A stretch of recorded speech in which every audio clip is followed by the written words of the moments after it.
Oui, Monsieur Ravel, vous venez de montrer une carte présentée par un membre du parti de Mahmoud Abbas, le président palestinien. Mais quand on regarde les cartes produites par le gouvernement israélien lui-même, par exemple le ministère du Tourisme, ces cartes-là ne font aucune place au territoire occupé palestinien. L'ensemble de la Palestine historique ou de la Palestine mandataire est considéré comme un territoire israélien.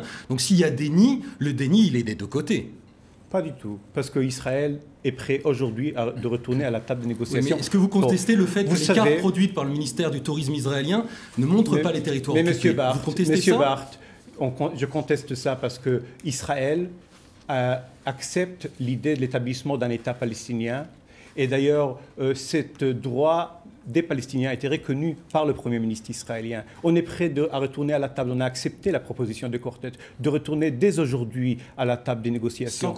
Sans condition préalable. Mais vous l'aviez accepté il y a un an.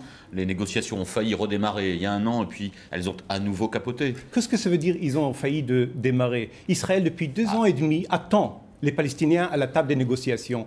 La main d'Israël est tendue. On les attend à la table des négociations. Enfin, il y a eu des arrêtons les revendications. Vous savez, les revendications, il y a de deux côtés. Il y a de deux côtés.